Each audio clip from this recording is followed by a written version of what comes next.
This is the Best of the Bravest Nationwide Edition. You know, it's interesting. I said this when David Burns was on a couple of shows ago, that it's going to be odd to talk to tonight's guest because I'm so used to seeing, like, much like David Burns, that individual in the chat, that it's going to happen at some point where I'm going to peer to the chat. I'm not going to see them. I'm going to think what's wrong. I'm going to forget, oh, they're on the show tonight. So that was interesting with David. It'll be interesting tonight for this volume 2 of the Best of the Bravest Nationwide Edition. Apologies to you in the audience, because I thought that this past Wednesday was going to be volume 2. We were supposed to have a former fire chief from Seaside Heights, New Jersey. I honestly don't know what occurred there. I never heard anything from the guest, so I don't know what to tell you on that front, other than I apologize. It just happens. But we spitballed for an hour, ended up turning into the Colón Report Part 2, a bonus segment, and you guys hung with me for an hour before I headed off to watch the New York Knicks give me a heart attack, but thankfully a good heart attack, because they won Game 2 of their Eastern Conference semifinals against the Indiana Pacers. Game 3 is tonight, and we'll see if they can get the job done. Shorthanded, but they've demonstrated the heart of a warrior this postseason, so let's see if they're able to get one of the games that they're going to play in Indiana. Short quite a few key players. The Rangers, of course, tonight's guest is wearing a Rangers shirt. They moved closer to the Eastern Conference Final. Big overtime win for them yesterday, in which they gave up the lead late. I'm thinking, oh boy, here's another collapse. And this was a situation where you're going to have a gut punch loss after you had a chance to really put a stake in the heart of the team. But no, a minute 43 in overtime, Artemi Panarin, it's the game winner. So quite a busy time with the Knicks and Rangers. It's been a fun spring. If they can both punch their tickets to the conference final, what's been a fun spring thus far in New York City sports will get that much funner. Hello to Vince Barenko, John Costello, and John Latanzio, and Banana Tree Gamer, who I know as Callum from Facebook. He's tuning in. And John Costello, I received your on-air sign. Thank you. I tried to hook it up to my wall behind me, and we'll spruce up the background. Now, before I play the ads tonight, I'm going to share my screen here really quick, and I won't keep my guests waiting too long, but I think this does bear mentioning, and I'm going to display it here for those of you that can see this. On the left-hand side there is Mike Falaise. He's the one that is clean-shaven. He doesn't have the beard. Mike was one half of the Suffering podcast, and 2 retired police officers from New Jersey, Kevin Donaldson, who is the one with the beard on the right, and Mike, who, like I said, is a clean-shaven one on the left. Started the podcast after separate incidents in which both men were involved in on-the-job shootings. And naturally, when you go through any high-stress incident, rather you be on the fire side, in the case of tonight's guest, on the EMS side, or the police side, it wears you for quite some time. And it's not so much the damage you take physically, it's the damage you take mentally. And these 2 individuals were very open about post-traumatic stress disorder, talked with officers and through similar situations. And Mike had just struggled a lot since that incident occurred in 2014. And by his own admission, he was never the same. And unfortunately, despite the years and effort he put into battling his PTSD, he lost his battle. Duty to report he committed suicide yesterday. 58 years old, and he was behind a lot of people that he touched, both in his career as a police officer and his career as a podcaster after retirement. So if you can, just think about, please say a prayer for Mike's family and for Kevin, who loved him like a brother. And I'm devastated that this happened. Mike was a great guy. Sad loss. And if you're struggling, listen, I get it. I've been there. I'm open about that. When I was going through bullying in middle school, I almost took my own life. Talk to somebody. Reach out. You got to, because there's always a brighter day ahead. And I've gotten to that brighter day. And if you're struggling, you can get to that brighter day too. My messages are open. Hit me up anytime. I don't care. Just talk to somebody. So sad loss. And again, my condolences to Mike's family. We'll run a couple ads tonight. We'll get into our tonight's guest. And the first one, of course, is MC Media Editing Services. Need advice on how to start your podcast? Frustrated with the editing process? Can't find a voiceover guy? Hi, I'm Mike Colón, and I'm here to help. I'm the owner and founder of MC Media Editing Services, your premier consulting company for all things media, where I can offer you consulting advice on how to get started, and once you get started, editing, as well as voiceover work, all for a very reasonable price. If you want to reach me, you can contact me at 917-781-6189 or the email that you see listed here. I'm always available, and I'm always willing to help. Again, 917-781-6189. Why go to some giant consulting firm that's going to charge you an arm and a leg when you can just come to me? If you want to be stress-free, the way to go is to call MC. MC Media Editing Services, your premier consulting company. And speaking of Premier, I can't promote him enough. And he's been, ride or die since day one of the ride or dies since day one. And that is, of course, Mr. Billy Ryan of the Ryan Investigative Group.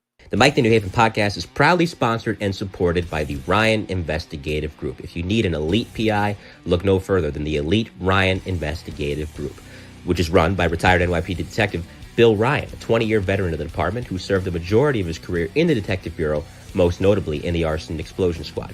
So if you need a PI to handle anything from fraud, legal services, and anything else that you might require, contact Bill at 347-417-1610. Again, 347-417-1610. Reach him at his website or the email that you see here. Again, if you need a PI, look no further than Bill Ryan and the Ryan Investigative Group, a proud supporter and sponsor of the Mike the New Haven podcast. And Mark Peck is here, and I'm still waiting for Mark to come on the show. So it's good to see you in the chat, buddy. He's tuning in and his mom is here. It's good to see. It must be an inside joke of some sort. Who is he referring to, perhaps? Well, my next guest, who's lived a life of service in different places. He was born in Glendale, California, LA County, and embarked on a journey that took him from the West Coast on over to the East Coast. And he's featured in the background photo. You can't see it naturally because my screen is covering it, but it's him standing in front of a New York City EMS ambulance because he moved to Jersey originally in 1989, worked out there for a little bit, then joined New York City EMS before its merger with the FDNY in 1996. And right when the merger hit, he didn't stick around. He went out to the Midwest and carved out a great career out there, working in the fire service, served as a captain out in Pasadena, Texas. So he's been around, but the common theme, like we said, is service. And he's been in the chat a lot. So like I said, it's nice to take him from the chat to the guest spot. And that for this volume 2 of the Best, the Bravest Nationwide edition is former Pasadena fire captain and New York City EMS veteran, Chris Ebdon. Chris, welcome. How are you? I'm doing well. Thank you for having me. That's certainly an awesome introduction. But I think before we get too far along, I'd like to, give my condolences to the family who just lost their loved one there to mental health issue. Unfortunately, in the public safety realm, that's, I'm not going to say common, but it's something that happens a fair amount, and it's sad. And I feel for the family, and I certainly feel for the brothers and sisters who worked with him, because they're like family too. You spend a lot more time, in a squad car, on a fire truck, in an ambulance with your coworker than you do with your family sometimes. And it's just it's a horrible thing. I'm once again, my condolences to all. And Mother Peck saw him come in. That's it's good to see, an old name that you know from way back.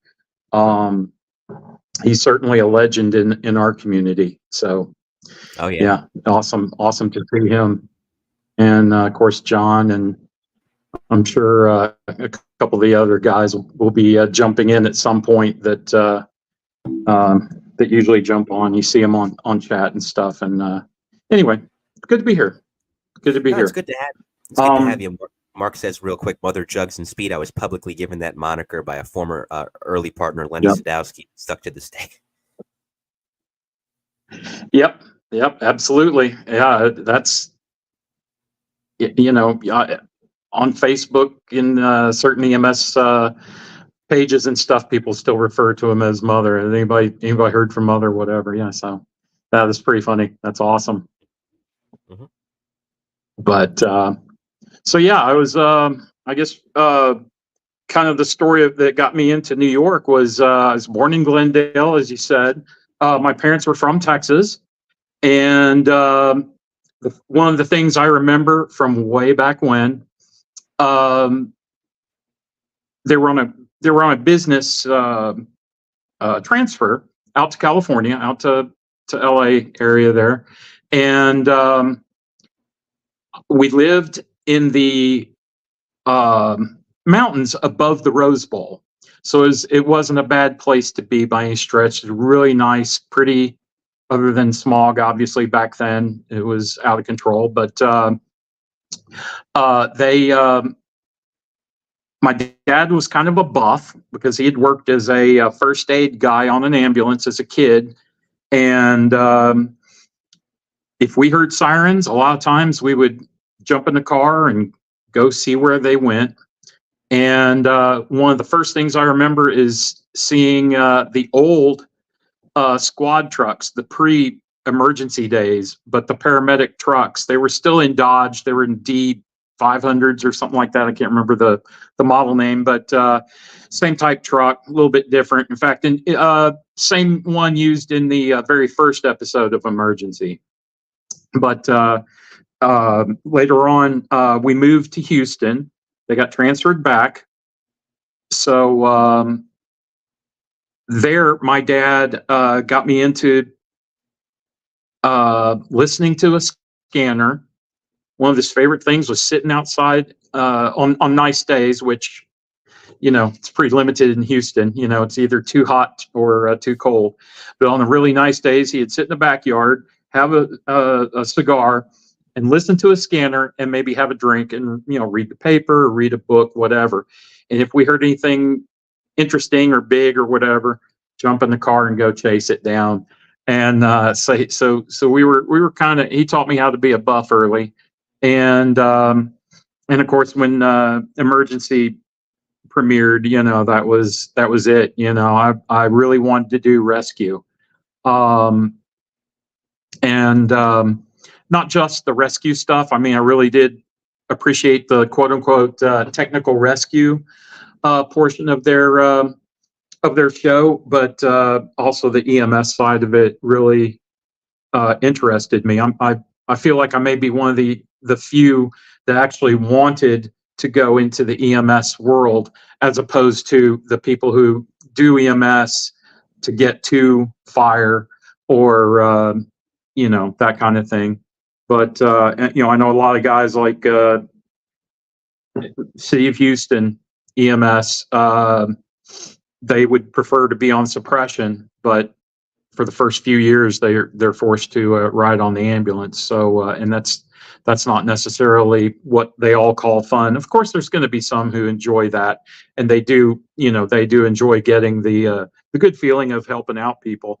And you know, and like I did, obviously. I mean, I wouldn't have stuck with it for so long if I didn't enjoy it. But yeah, it's kind of interesting. You know, basically, the only reason I didn't join the Houston Fire Department was they had a mayor at the time, Kathy Whitmire, if anybody's a Houstonian listening to this, and she did a hiring freeze for police and fire department. And this was, unfortunately, it took a while. It was a few years until they were able to hire a new class. And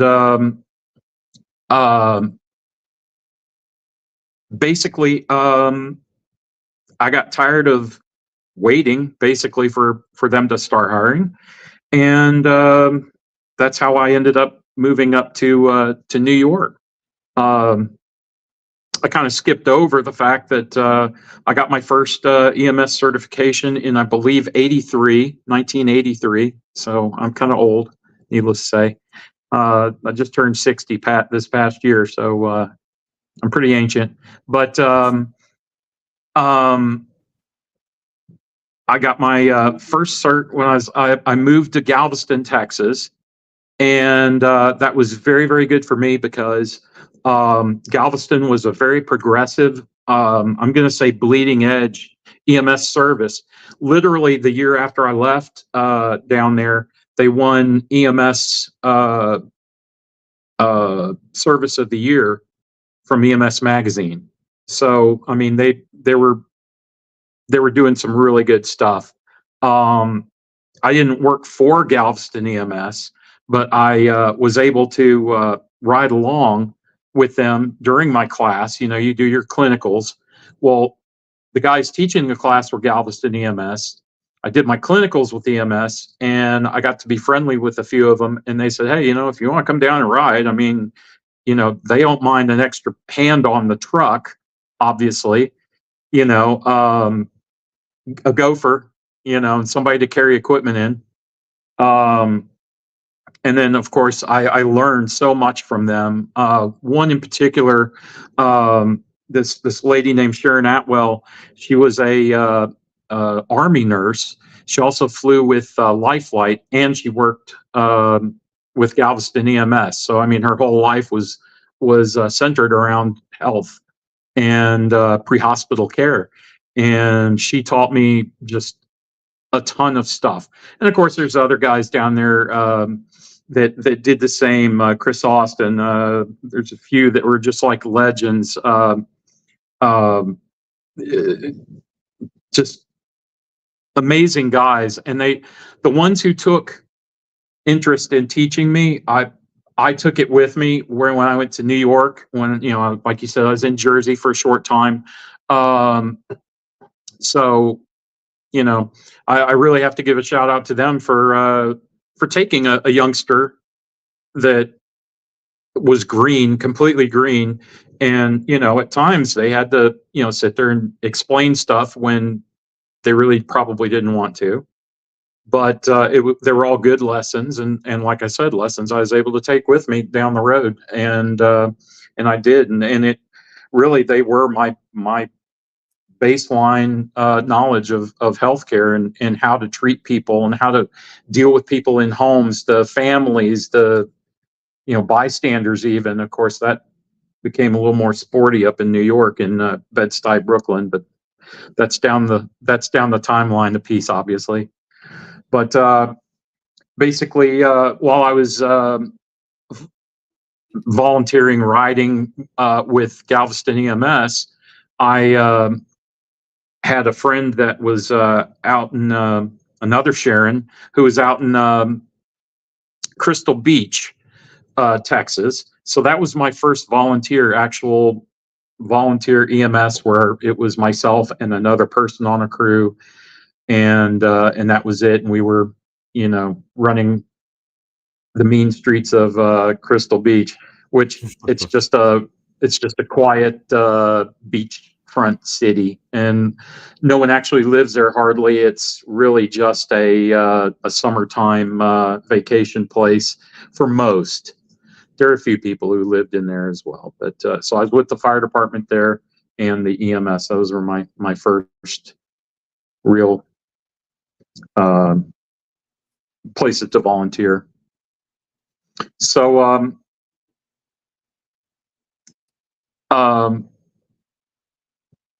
during that time, like I said, I got my knowledge, my base from Galveston. It was nice to go out to Crystal Beach, and if I had a call that was interesting or odd, or if I felt like it didn't go right or whatever, I could sit there and go back to the guys at Galveston who as far as I was concerned, they could do no wrong.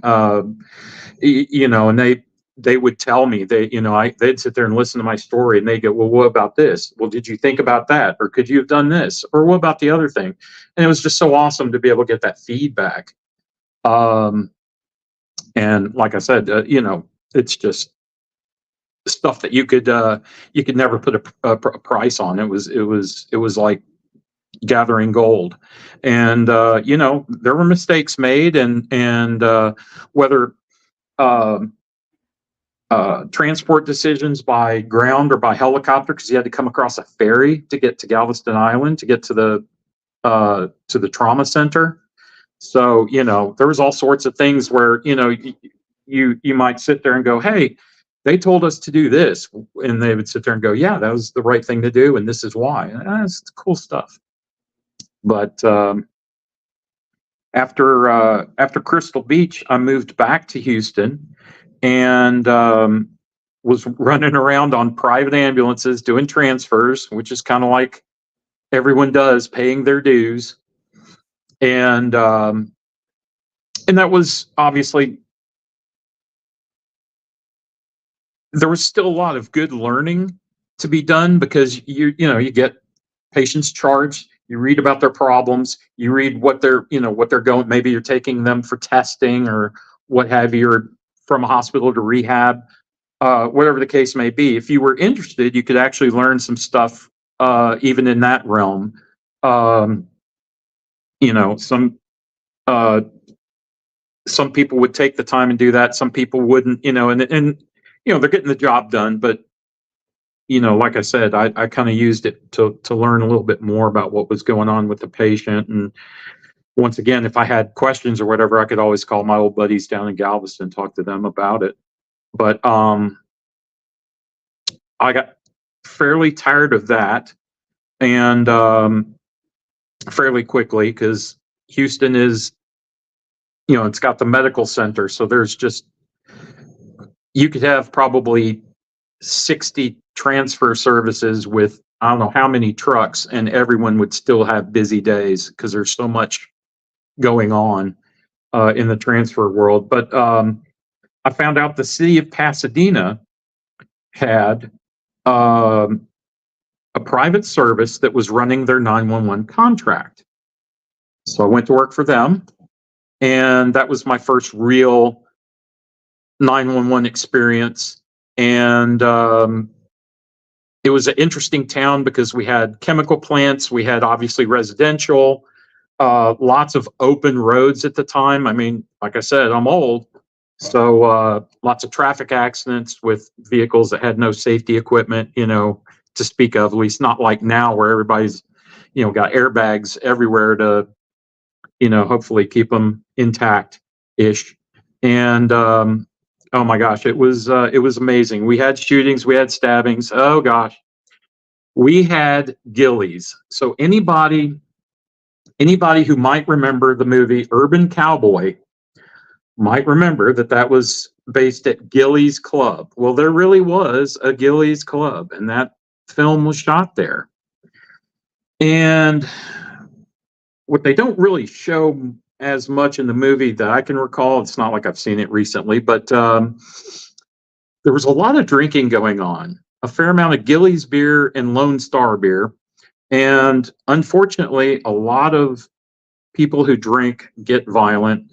And so it got to the point where the city of Pasadena would make us, by contract, the ambulance service, have an ambulance at Gillies on Fridays and Saturday nights. Anyway, that was kind of interesting. So definitely different from anything I did up in New York City. But anyway, we did that, and I kept waiting for Houston Fire Department to call up so I could, join EMS there, and just wasn't happening. I started calling around, and actually one of the recruiters at the Houston Fire Department, I came in one day and he said, "Man, I don't mind. You come in here anytime. We'll discuss, when the next test is." He said, "But it's not going to be anytime soon." He goes, "If I was you, I would check LA City, LA County, Metro, Dade."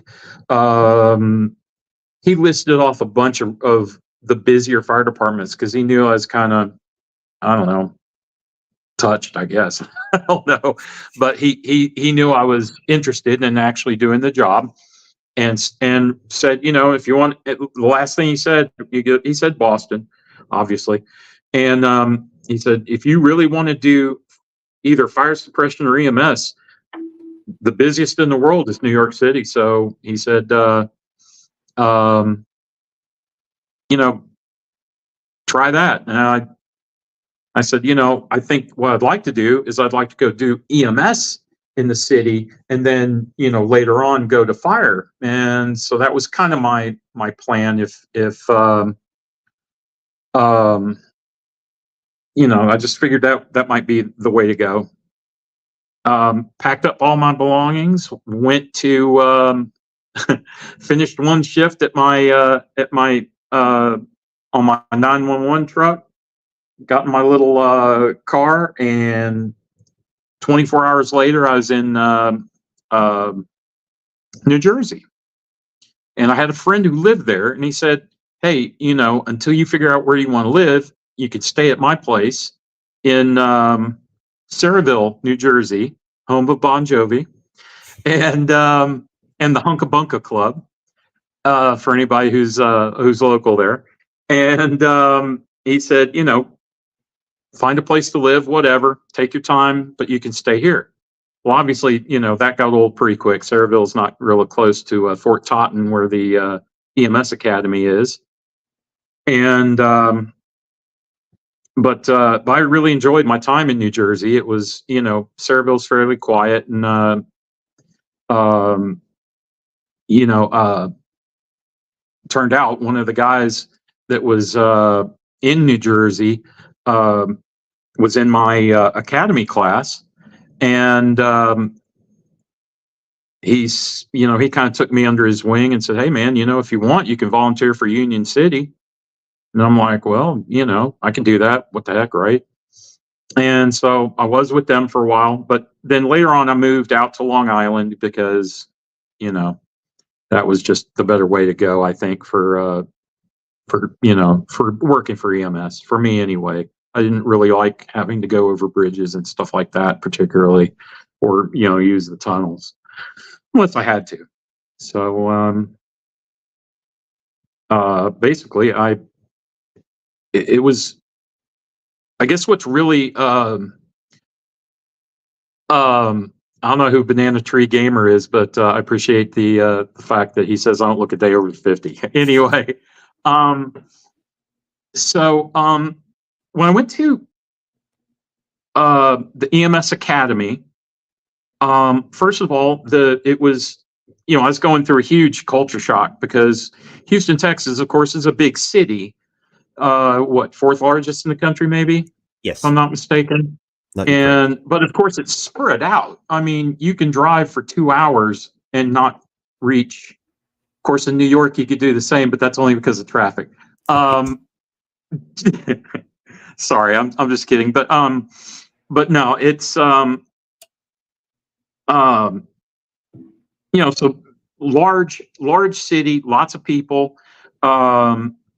You know, my dad was an executive for an oil company, so I mean, you know, I was kind of more of a city person than not, I would say. And so I appreciated the city in a lot of ways, and then of course I had a lot to learn. And what was funny, I got to my first day of class. Of course, the state gave me reciprocity, so I didn't have to do anything certificate wise. I was still EMT and all that. That was nice. That was actually very easy. That was really, it was just by mail, and they sent me a number. "Oh, here's your New York State number. Don't lose it." I'm like, "Okay, cool." And so I went to Fort Totten to the academy class, and it was cool because there was like 4 other people from out of state. So we all sat in the back of the class. Guy named Granary was from California. Paul Logan was from Wisconsin. I can't remember the other ones. There was like 1 or 2 others, you know, from, so we were all kind of talking, you know, we all kind of got together and we're talking about the culture shock and all that, and all the things we had to learn that was, you know, a tree is a number, not a thing that grows in the ground, you know, just all sorts of, you know, pretty funny things. But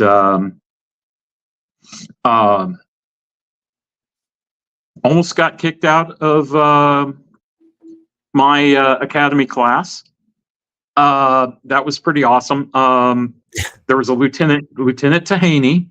He's a really good guy. He acted really gruff and all that, and everybody was scared of him until later on when you knew him, you know, on the job later. He was really just a nice guy.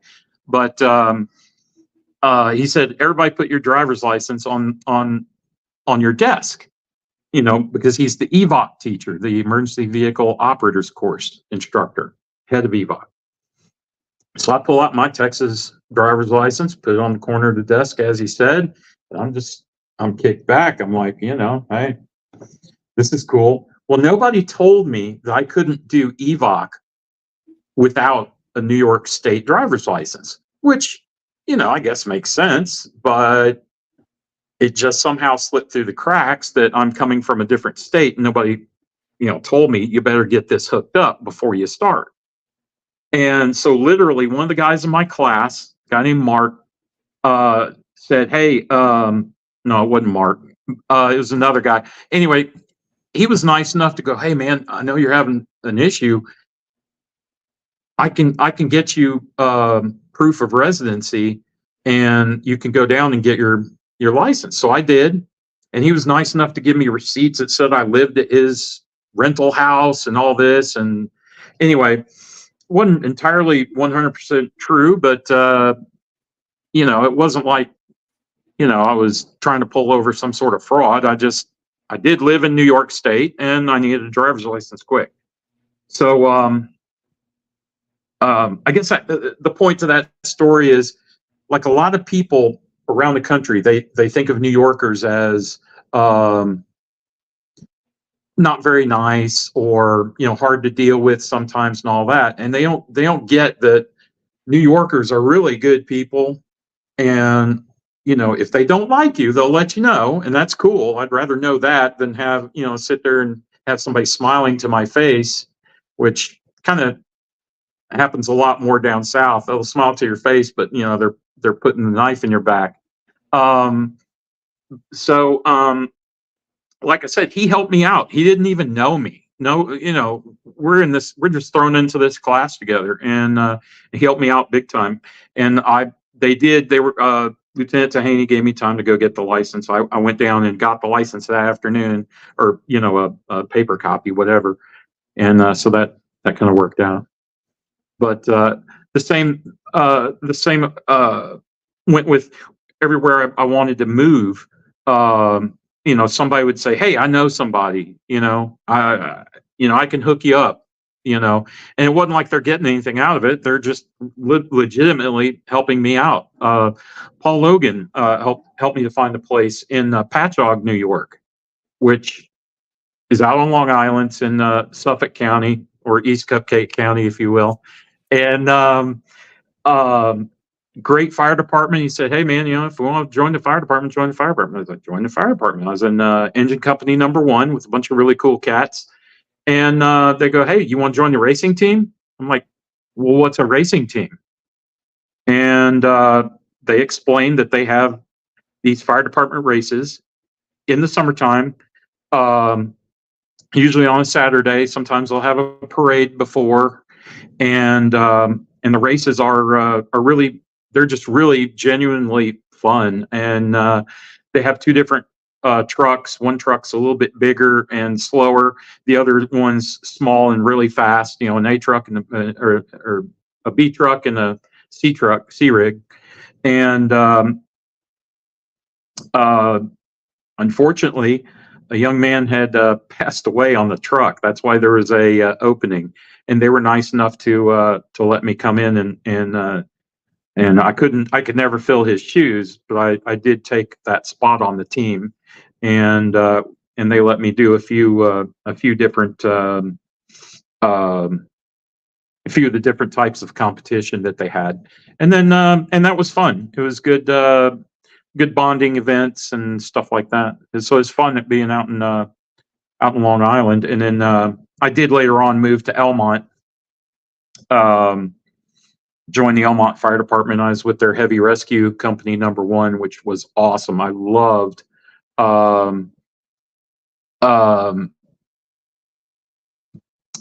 sitting there and doing the actual rescue company work, the technical rescue, the training and all that. Went up to the state fire school and all that, which is an amazing thing. We didn't really have anything like that in Texas. So I thought it was really cool, the system that they have in New York, where apparently the state bought an old girls' school, boarding school.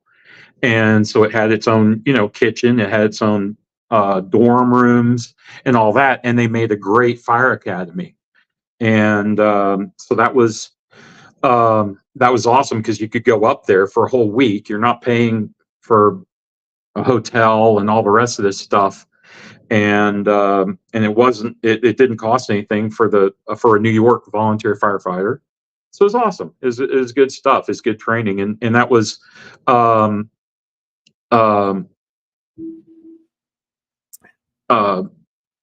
was just good. It was good training all the way around. And it was to augment all the stuff. Everywhere I stopped, I've been able to find really good training and people to learn from along the way.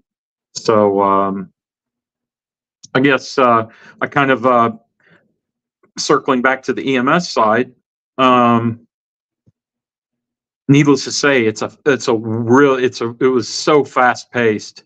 That was kind of interesting to get used to, because in Houston, or in the Houston area, I should say, whether I was in Galveston or wherever, when you went to the ER, oh, you sat around, you talked to the nurses, doctors, whatever. You hung out, you got drinks or whatever, water, to hydrate and stuff like that. But in New York, it was like, it was back-to-back calls, and like legit back-to-back calls, because I went to Bedford-Stuyvesant, Brooklyn, basically Woodhull Hospital, Station 37 for the old green and white guys, and talking in Mother Peck language, in the belly of the beast, they called it. And so basically, literally, I worked midnights because I found that it was cooler, first of all, and cool is in temperature. And Texas does have teaks. Yeah, they've got that, but you have to pay a lot of money to go to teaks, and your What is hotel that, and though, all for that those stuff. in the Nothing's audience free. that may not, for the audience that may not know what Teeks is? Yeah. So John Costello mentioned that Texas has TEACS, and TEACS is the Texas Extension Engineering Extension, something like that. It's part of the Texas A&M system, and they have a fire training school called the Brayton Fire Training Field. Been there often, and it's right here in College Station. I happen to be in College Station right now, actually, for my son's graduation from Texas A&M. And basically, it is acres upon acres of training school. And in fact, if you may have heard guys, some of your guests from ESU and stuff have come down here, and rescue from Fidney have come down here to do the assorted training that they do here. A lot of the USAR team members would have come down here at some point or another. They have an entire, besides having entire chemical area where it's all petrochemical industry, fire training simulators. They've got different assorted tanks, like your tank trucks, rail cars. They teach hazmat up to specialist level hazmat training. They do all sorts of stuff. Transportation. They've got shipboard firefighting. They have a ship simulator. I mean, it's not a real ship, but I mean, it's as close as you can get. They have ARF, or for old school people, it's CFR, but now it's ARF. They have an airplane, so you do your ARF training and all that. They actually have their own fire apparatus at the college. It's really an amazing place. And then of course, they've got plenty of classrooms outdoors, or by each, whether it's a store or a simulator for a residence or what have you. And you'll sit down, instructor has a board, he can write on wipe off or chalk, whatever, tell you about what we're going to do, why we're going to do it, blah blah blah. Then you go do your evolution, and then at the end you come back and you debrief, and great. It's a great system. It's certainly probably one of the best in the country for sure. There's no question. If you can go to it, it's highly recommended. So the coolest part for me, I'm a hazmat technician still, believe it or not, even at my tender age, and of 50, according to John, was it? or no, banana tree. Anyway, they've got an area that's called Disaster City. And that is where they do the confined space rescue. They do cadaver training, search training for the dogs, canine units, assorted things like that. They've got rail cars up on top of each other so you can effect different types of rescue in those types of transportation and emergencies. It's good stuff. It's really good training. I didn't mean to slight Texas by any stretch, but New York's is pretty cool because if you're a volunteer, you just go. Engineering extension services. There you go. And yeah, the only reason I said New York's is a really good system is any volunteer in the state can just go. You don't have to have a sign off from your department. No mother may I. You just be a member in good standing in your department, and you pick your class and you go to it. So that was really, really cool, and it's something that I assume they still do it the same way. And if they do, if you're a New York state volunteer and you're not going to Montour Falls for your training, you're missing out on a lot of really good training. And I highly suggest, especially people who are building their resume, somebody who's fairly new, go to those state classes. Anyway, that's enough of my commercial. They're not paying me. Yeah. So, but it's good advice. So, anywho, so basically, I guess we were talking about Bed-Stuy, East New York, Brownsville, all that area, Williamsburg. Even those areas were kind of enclaves of assorted people from other countries. So you got to meet people. I don't think this is a bad way of saying it, but right off the boat, these people are not Americanized, and it was interesting being able to talk to people who were from assorted countries, and you learn a lot about people's cultures and how they deal with you, how they deal with emergencies, how they deal with us as EMS or PD. I mean, most people know that whenever New York City EMS went out on a run, NYPD was with us for the longest time. I don't know if that still occurs or not. I kind of hope so, but I believe in most instances they are. Right. I'm sure somebody will pop up and say in chat how it's done now, but it was sporty time in New York City. I mean, I was there when they discovered rap, and I was there when they discovered crack. So we had that going for us. And since I mentioned it, one of my favorite stories coming from Houston was thanks, Ron. Only priority calls, he says. That's my old partner from Hashtag, actually, the original Hashtag truck, Ron Pfeffer. He's an awesome dude. So basically,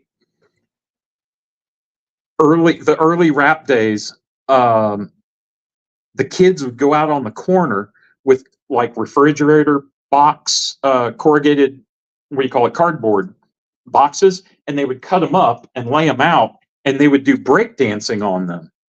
And I mean, it was really, really cool because some of these kids were just so athletic and just, and it was cool. They're having a good time, and just out on the corner, somebody would have a boom box, and they'd play whatever was, the hit they wanted to play, and they'd be break dancing, and they'd, one would go for a while, and he'd get up, and somebody else would jump in, and they would do stuff that was phenomenal. We'd pull up in the ambulance on the corner and watch, and it was amazing. It was fun. It was great entertainment. Those guys were so athletic, some of them.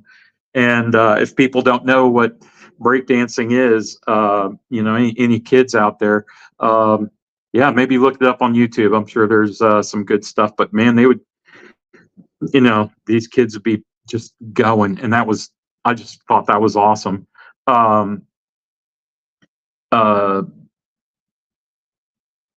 Bed-Stuy wasn't all fun.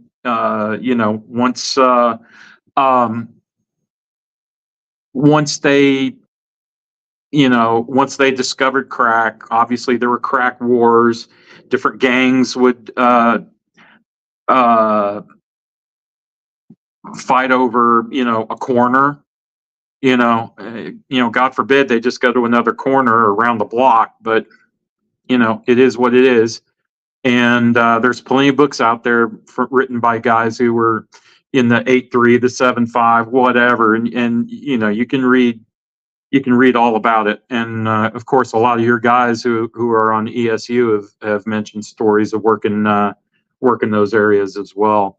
Well, just before you continue, because yes, 7 Truck is in the 7.5 area, which is Bed-Stuy, I have to say the motto, and I don't take joy in the crimes themselves, but the motto itself is funny, and I think the 7.5 even printed T-shirts about it.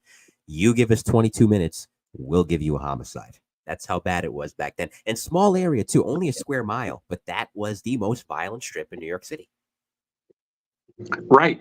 And that's right where we were, myself. And I had a partner named Danny Cesar, who's down in Florida now. He's actually still a cop. He's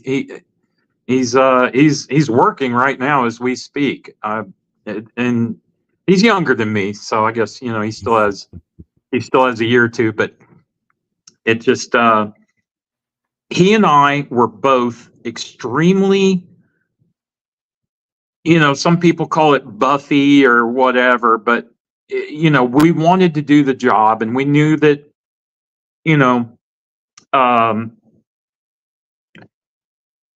it wasn't like we were hoping for things to happen, but in Bed-Stuy at that point in time, things were going to happen. Excuse me. So we wanted to be there to fix things. And I think one of the things that I remember that we used to do is we would make sure that one of us was carrying the. We each had radios. Excuse me. We each had radios, but we'd make sure one of us had on the division frequency, the NYPD frequency for whatever area we were working in. So the way dispatch used to work, I don't know how it is now, obviously. I've been away for a while, but they would be able to get enough information to where PD would get dispatched first. EMS would get dispatched a few seconds later, because the call taker would ask medical questions. Are they breathing? Are they bleeding? Are they conscious? Are they, whatever? And then they might even have to start giving them first aid direction, instructions, CPR instructions, whatever. So things would come over PD first. And, we would sit there and if there was a shooting or a stabbing, we were like, we wanted to be all over that, because that's your high adrenaline, quick job, load and go type of thing, and try to fix what you can along the way. And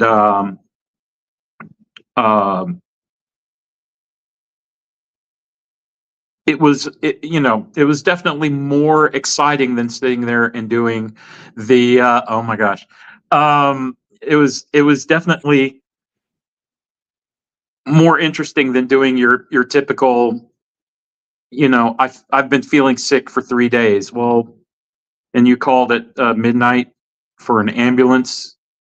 You could have gone to a clinic maybe during the day, that kind of thing. And I understand when people don't feel good, and I get it, but I was young and dumb and the rest of it, and so was Danny Caesar, and we were youngsters, and we just enjoyed what we were both volunteers before we got in, knew what we were getting into to an extent, and then so we wanted to just run the streets and clean things up. It was really an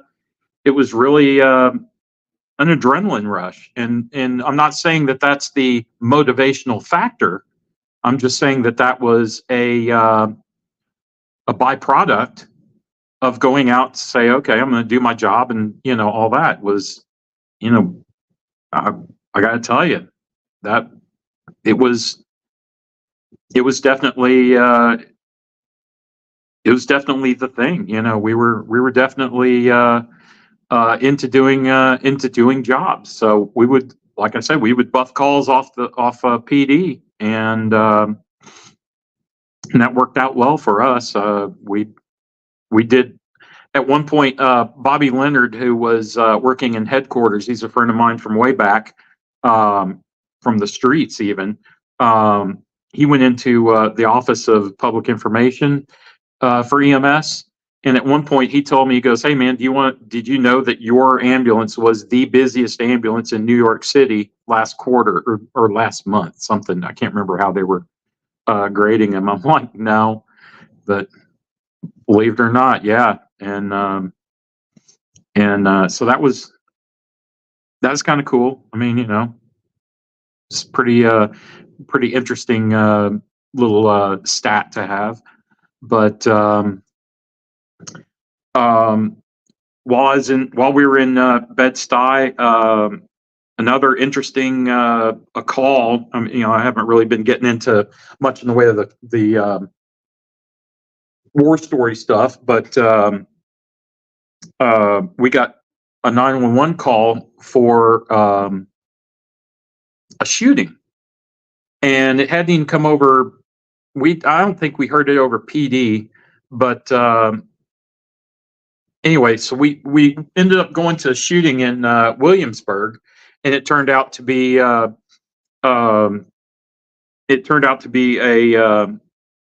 rabbi that had been shot in the streets of Brooklyn, and he was not doing well. Well, when we pulled up, there was Hatzola.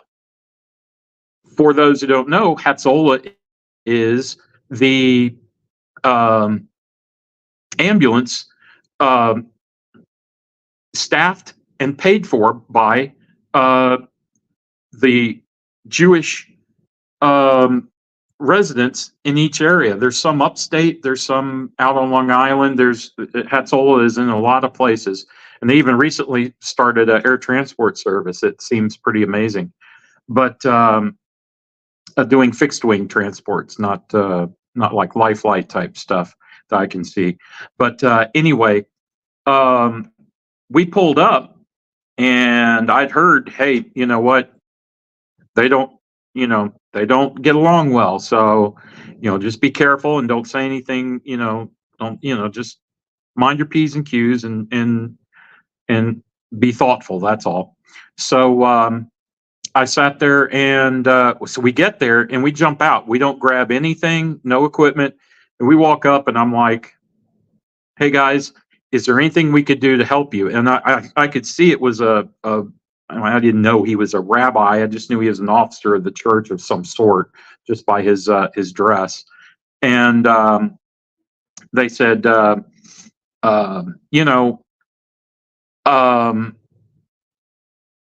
we got it. And so myself and my partner, I can't, like I said, I can't remember if that was Danny that night or not. Probably, who knows? But anyway, we sat there and we backed off. And I said, "Okay, if you need anything, let us know." Because I was thinking, like, if they want us to go grab them a piece of equipment or something. Well, they're having a problem getting their masked pants inflated, which the masked pants were these inflatable pants that went over the bottom torso and the legs of patients and when you and they had Velcro. So when you attached them, you inflated them, and it pushed the blood from the lower extremities and from the lower portion of your torso up to where it's needed, and in the heart and all that. And so, I mean, the guy had bled a lot, and mask pants was a damn good call.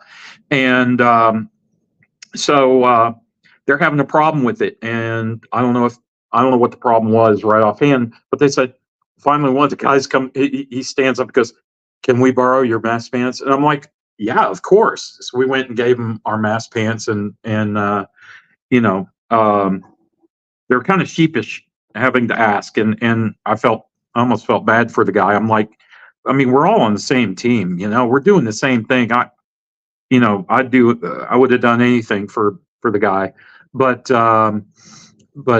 yeah, military anti-shock trousers, mask pants, and the military invented them back in I believe around Vietnam era, late 60s. But anyway, they're not used on the ambulance anymore. But unfortunately, we followed them to the hospital just to get our mask pants back, and he was transported. And it's been a while. I'm gonna say he went to straight to Bellevue, but anyway, he expired unfortunately, and is kind of a sad situation. Of course, horrible hit to the community. They were, it's very upsetting, obviously, and it would be for anyone, anyone's religion. You lose an officer, so to speak, of your church. I mean, it's hardcore. But that was part of,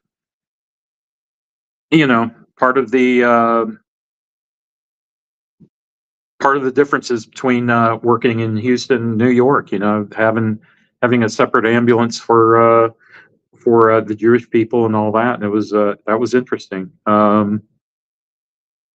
What else can I tell you about Bed-Stuy in East New York? Just busy. Good Lord. Lots of really good people worked there.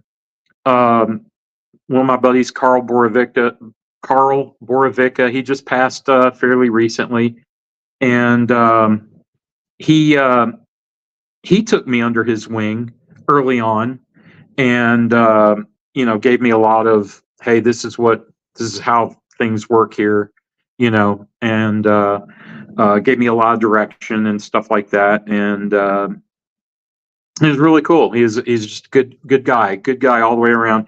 He later became a motorman for transit, and then, like I said, he had some health issues and passed away. And we're at that age where a lot of our friends are passing away, but of course, with the New York connection, a lot of our friends are passing away from 9/11 illnesses, contracted at the Trade Center. So that's obviously kind of it's depressing, very depressing.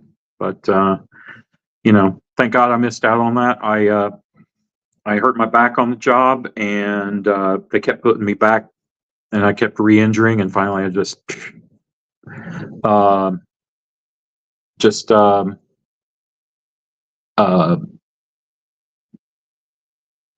I just quit, moved to Texas, back to Texas. But anyway, I'm kind of getting ahead of myself. I'm missing out on a lot of stuff. So my buddy Danny Caesar was definitely, I'm sorry, go ahead. Before you continue, because it brings up an interesting point in your career. So, man, I don't think you moved ahead. I think it's fine. You're covering everything tonight, so you're making my job very easy, actually. But that 1996 merger with the New York City Fire Department, a lot of guys went over. A lot of guys ended up serving with the FDNY as well. Maybe they even lateraled on over to the fire side themselves. Had it not been for that back injury, let me ask you, would you have gone to FD in 96, or were you going to move anyway?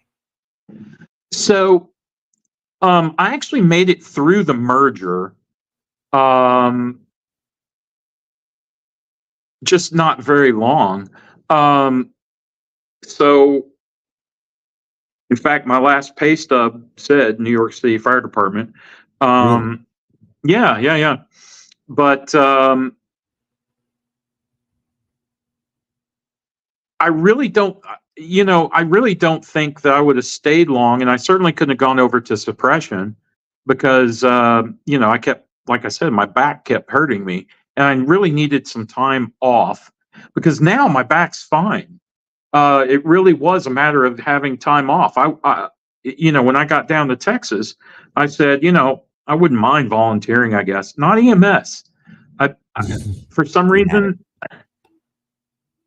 yeah, I wasn't exasperated by it or anything like that, but I just felt like, I've done all I think I really want to. Uh, you know, I that was my full-time job for so long. I was just like, I just felt like I'd done it. And but I did want to volunteer with the fire department. And so after a couple of years of letting everything heal right, I did join my local volunteer fire department. And that was that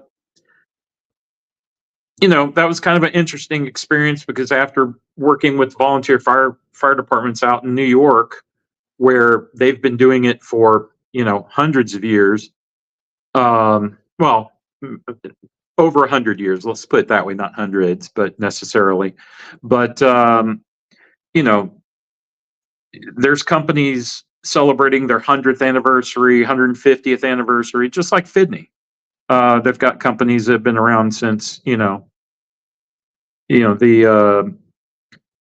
stoke the steamer and hook up the horses days. Yeah.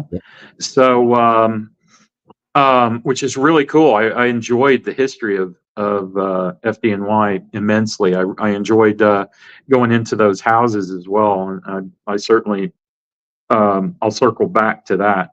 But because there's a lot of training there, even believe it or not, not everybody hated EMS.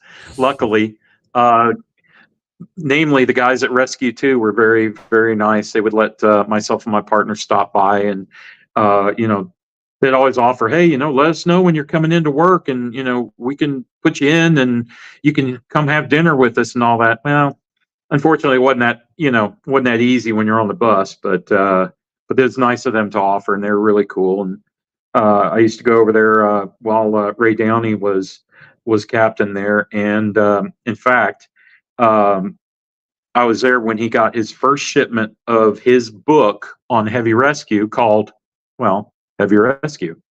That actually is the Heavy Rescue Company.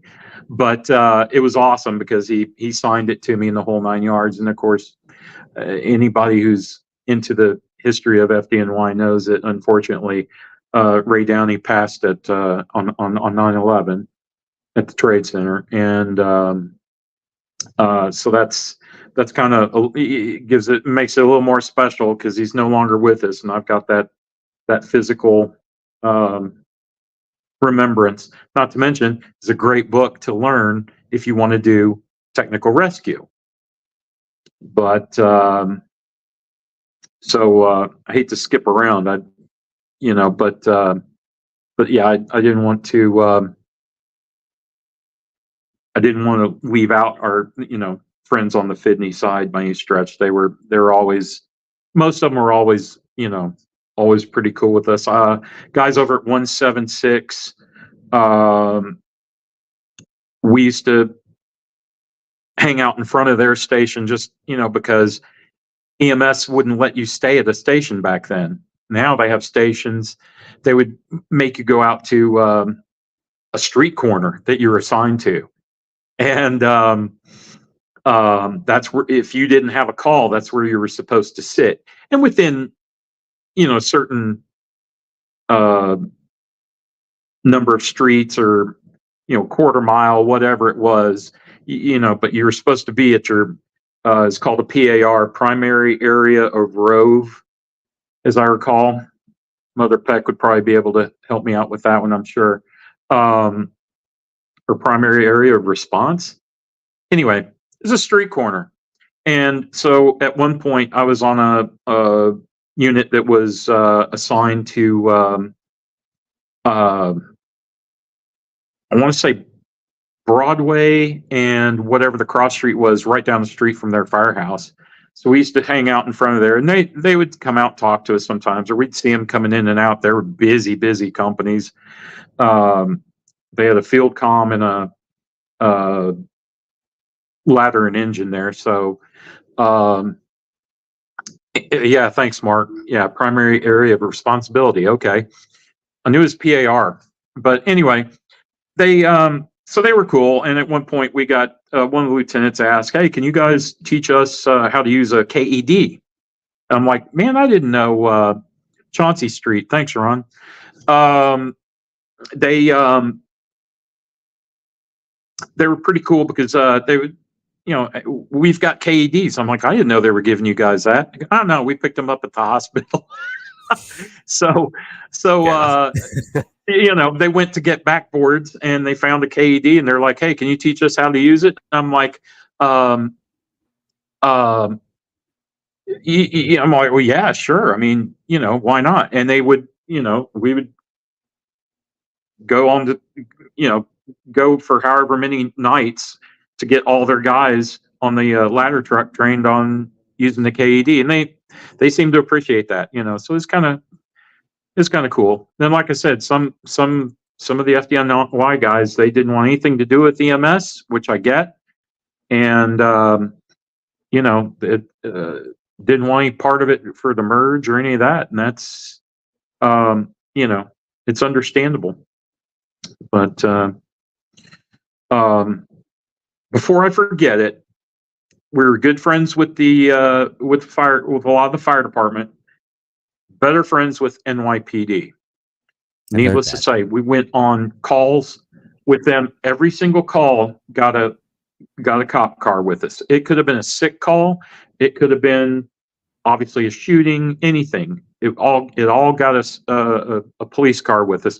A lot of times they would get there and they'd go, "Hey, you guys good?" And if it was nothing going on, yeah, we're good, man. Thanks. Thanks for checking up on us. We'd set them back out in the wild, and that was cool because you knew that they would back you up. And housing, same thing. Transit was always at every single one of their calls, and they were there first usually. You've gone over the history of transit rescue, so anybody who's interested in learning about what transit was doing, check out the old podcasts with some of the transit rescue cops, and you'll certainly see that was a whole different ball game. And the same with the housing. I mean, the housing cops, it was a different ball game as well. That they had to go do vertical patrol and go up stairways, and you round a stairway in the wrong houses, and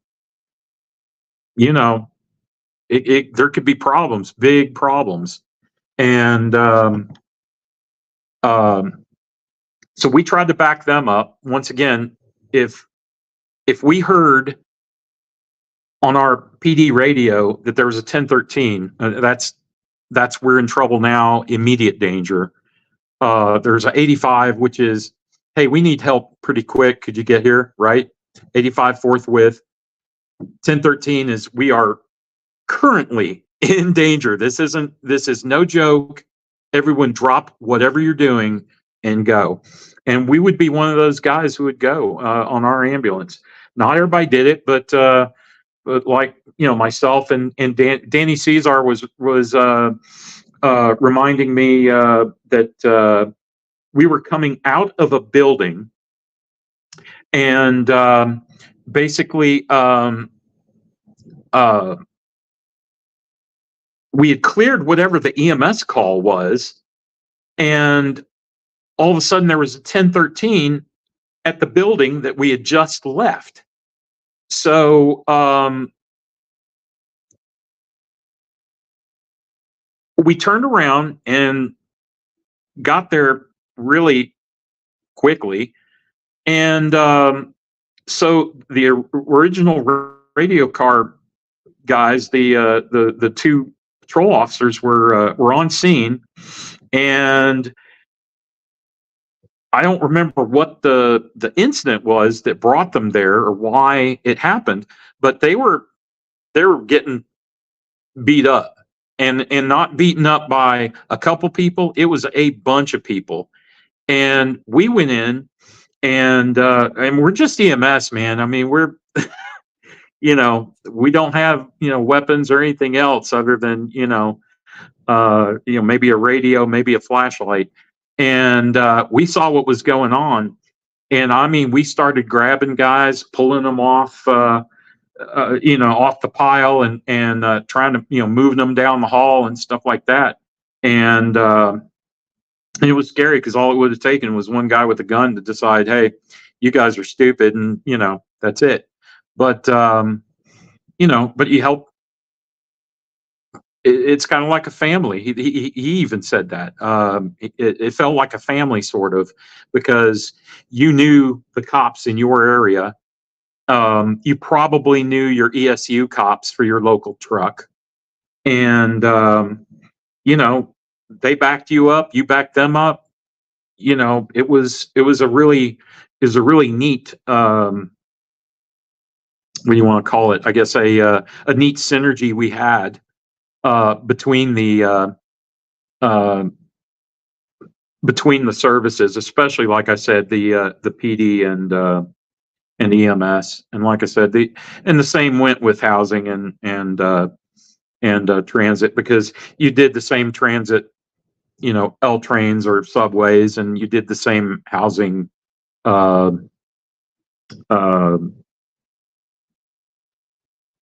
I can't use that word. What is it? Projects. So it was pretty cool. It was that was a neat. And there's still guys I talk to now that are cops. The best man at my wedding was Eric Widoshinsky, which, if anybody knows that name, yeah, I used to run around with him, and that is a good guy. And he was EMS. He went to transit, and awesome dude. So yeah, lots of these cops were our friends, and some were neighbors out in the county, and the rest of it. Really neat synergy. Like I said, nothing like we have in Houston. I mean, you didn't ever get to know your local cops hardly or anything, and just kind of, I mean, not that they wouldn't back you up if you needed help, but you didn't have their radio, and it's just different. They didn't come with you on every job. You had to call them if you got to a place that you found out, oh, hey, I need police. So kind of different. Yeah. But for sure, it's a different dynamic. I think there's more of a community in New York City because, we're talking with Chris Ebdon. This is the Bravest Nationwide Edition, Volume 2. There's more of a community because in the city of 8 million people, you kind of need to be. And a lot of the guys, and I feel this is the case with both the Fire Patrol, which is since defunct, and EMS, which still lives, but through the FDNY now. A lot of the guys that are on the FDNY, like a Garrett Lindgren, who's in the chat, who did his time in Rescue 3 primarily in his 21-year career, or a guy who gets on the NYPD like Andy Burchad, who I had on a little while ago, or Pat Pogan. They went on to the New York City Police Department, New York City Fire Department. Yes, they got on to the Emergency Service Unit or to the FDNY rescue companies. Where did they get their start? New York City EMS. And if you're humble in general, which those gentlemen I just mentioned and plenty more are, you never forget where you come from. You're not going to betray your roots. And I think that's again, in a city that's so compact where everyone's on top of each other, are there negatives of that kind of environment? Yes, but that's one of the positives. There's a sense of community you don't find anywhere else, especially within the sub-community that is first responders in the 5 boroughs. Well, and I'll even take that beyond the 5 boroughs. The fire departments out on Long Island were extremely tight knit. Now, granted, mostly, you only knew your own guys in your department, even if they're at different stations. It was just really, really tight knit community, and everybody backed you up and stuff like that. I remember one time having to move, and I just mentioned it at my firehouse, and a couple of the guys come up on the day of my move, knock at the door early in the morning, and I'm like, "What are you guys doing?" "Oh, we're here to help you move." I'm like, I didn't ask. I'm one of those guys. I'd rather not ask somebody to help me move. I'd rather pay, a mover, two kids in the truck or whatever, type of mover. And so just stuff like that. And once again, the people who like to talk trash about New Yorkers, it's go meet some. Yeah, they may be fast talking on the street. Hey, can you tell me where this is? Yeah, they may just give you, hey, go 2 blocks down, go to 33rd and take a right and whatever. Hey, you know what? All right, they're short maybe, but they're busy. They're in a hurry. It's the city that never sleeps, man. You got to give them a break. Down here it's like, well, you're going to get a story with those directions. And there's good and bad to both, but there's some great New Yorkers, and like I said, I'm still friends with so many that are they're just awesome. And I wanted to circle back because I did see the normal question pop up on how many babies I delivered, and probably total, I'm gonna say maybe 6 or 8. But one of my best ones was, well, they were all fine. Well, no, oh gosh, I can't even say that. Anyway, most were fine. I had one that's newsworthy, I guess, because right across the street from ladder 176, if I'm not mistaken, was as a taxpayer, and they had a church called the Church of Fire. And I was like, well, that's pretty funny. In fact, I remember taking a picture looking out the door of the firehouse, with the two, the ladder truck and the engine, and right across the street is Church of Fire. And I don't know, I found that kind of funny. And so literally upstairs from the Church of Fire was residential, and lady was having a baby. She came down the steps. Somebody was smart enough to go get, a firefighter because, the baby was coming. And so the baby delivered before we could get there. And everything was fine. The firemen did great. They get training. They're all good. Everything's hunky dory. Get mom and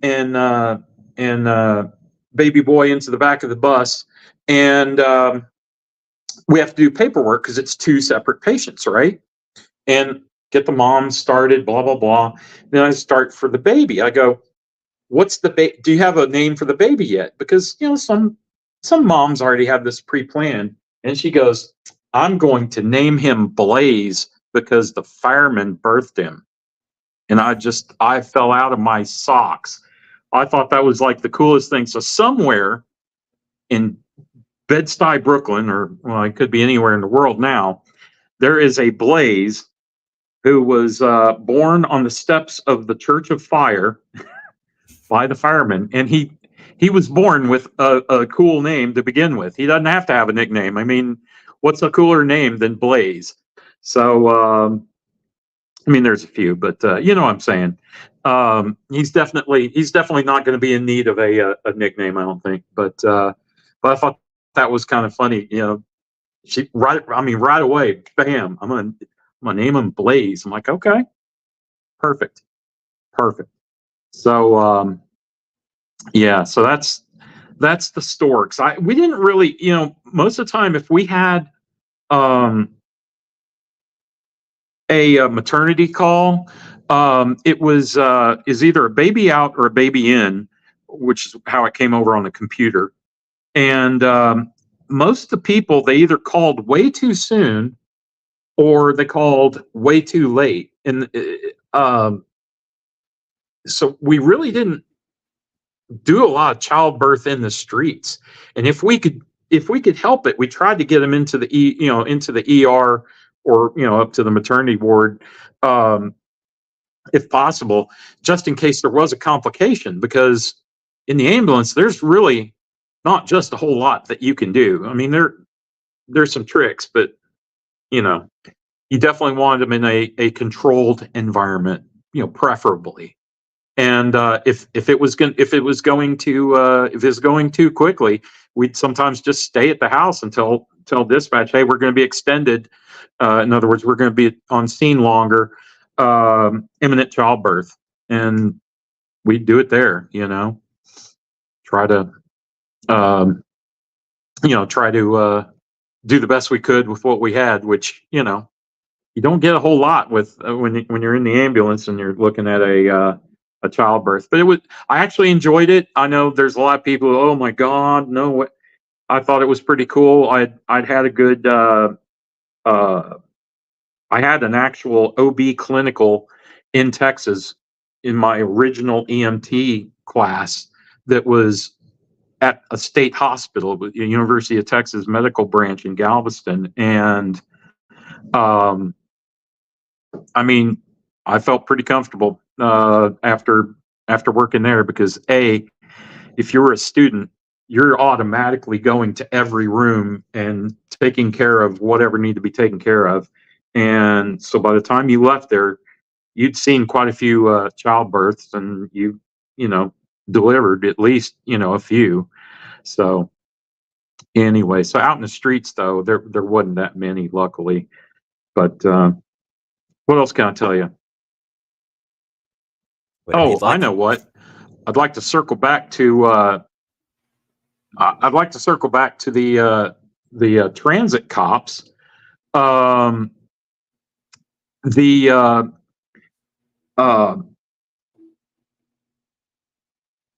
The cool part about transit was they had their EMRU, the Emergency Medical Rescue Unit, and you've already gone through their history on other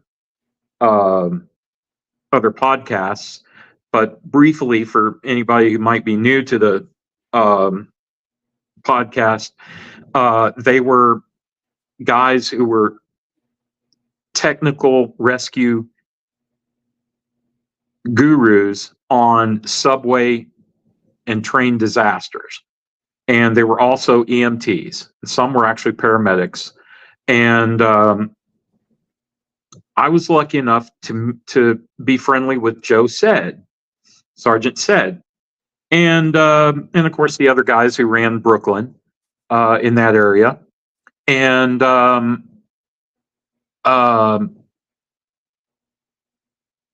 so there was a class that was going to be given coming up for housing rescue, and that was the original class to teach the housing version of ESU. And so I somehow got myself and my partner invited to this class. And unfortunately, Health and Hospitals had no interest in that. A lot of my bosses, they weren't terribly thrilled with the idea at all. But it was during the day, and I worked nights, so I went. And I've got to say that for training, I don't think I've had a better group of people to train with, and the training itself was just amazing. I mean, they let us do everything except for well, we even did some stuff we weren't supposed to do, but they wouldn't let us actually go shoot guns. and we weren't supposed to go to the fun house, but I still ended up there. I don't remember if my partner went or not, but we did all the technical rescue stuff. And the cool part was, since I had already been a firefighter and had a lot of the training, this was a really good. No matter who teaches you how to use a hearse tool, someone else knows a different way to accomplish a goal that maybe you've done a certain way all your life, but now you've learned something new. So everything was good. Everything was good. And so one of the funny stories in that is going to the fun house. So all these guys are cops, obviously. And we had just come back, a bunch of us, from Police Week in DC. Well, in DC, there was this paddy wagon and these two DC cops, and they were selling DC PD stuff, patches, stickers, door stickers, jackets, hats. And they had a raid jacket. And I was like, oh, that's pretty cool. It said RDU, Rapid Deployment Unit or something like that. And I'm like, that sounds kind of buffy, whatever. So I bought the raid jacket or traded. I think I traded something for it. Like, or maybe I bought it. Anyway, whatever the case may be, I got the hat and I got the raid jacket. So they go, hey man, wear that raid jacket and wear the hat when we go to the fun house, because that way we'll just say that you're a DC cop coming through training with us. I'm like, oh my God. I'm like, none of this sounds legit or like a good idea, but you know, most fun ideas aren't really necessarily good ideas. And so we're in line to go into the fun house, and to be extra safe, they have all these lockers and they make every cop take their gun out. Like, if they've got a sidearm, put the sidearm in the locker. Now, where's your backup? Put that backup in the locker. They don't want any live rounds or live guns going in there. Then they issue you a blank pistol, and they had automatics because I guess NYPD had just started getting away from the wheel gun, and then they had revolvers, and so I just stuffed in the line, and we're going, and they go, and everybody else is getting a wheel gun because that's what they carry, right? And the housing guys, well, they get to me, and from Texas, man, I know how to handle an automatic. So I go, they go, what do you carry? I go, 1911. They're like, oh, okay, give me an automatic. Yeah, oh yeah, here you go. So they gave me a pistol, and I'm like laughing. And everybody else near me is laughing. I'm like, oh, don't blow my cover. And yeah, so I got to do the fun house, and the fun house was really interesting because you learn how to use the rabbit tool to open doors, and it's like inside of a great big hangar, and so of all the different rooms that they have, like they have a housing, they had 2 housing units next to each other basically, and they had like a restaurant, maybe hotel, whatever. They had all sorts of different types of rooms there, and they teach you how to go in and judge whether, shoot, don't shoot type situation, right? And so I got to do that, and it was really, really fun. I loved the hell out of it. I did okay. One of the evolutions, I was rear guard, so everybody else is going doing the push into the room, and so I'm supposed to sit out in the hallway and make sure nobody comes in after them. And so one of the instructors, sure enough, he comes up, hey man, what's going on? I'm like, sir, you're gonna have to stay back, whatever. And I'm trying not to laugh because I'm like, I'm just an EMS goober, man. You know, I'm not really a cop, and this guy's like, he did the whole 9 yards, man. And so I like, you know, did the modified Weaver. I'm like, you know, I thought I was going to have to shoot him. Luckily he finally left. And but it's neat. The funhouse too was they had an air between each room. They had a walkway that was up above it, so that the instructors could walk around and actually watch. And then the other classmates that weren't actively doing evolution, I guess, could also watch it, if I recall correctly. And you know, if they were going into the bar, they would go into the bar and they had to check under tables and things like that. And it was just really interesting. And it taught me a lot more about what my friends who were cops were going through, and gave me a lot of respect for what they did, because you know, that shoot don't shoot you know, millisecond is just, I mean, it's just amazing to me that that more times than not they get it right. And it's tough. It's tough. But great training. We climbed the Brooklyn Bridge. In fact, my wife was just reminding me today that my one of my things is when I was there, anytime we went past the Brooklyn Bridge, or if it was on TV, I'd sit there and go, see that bridge? I climbed it. And so that's kind of been an inside joke or whatever for years and years. And but we climbed the Brooklyn Bridge, and then when I got up there, two things. First of all, we all took pictures, and I said, you know what? I want a picture of myself with the World Trade Center behind me, because what else is more New York than that particular shot, right?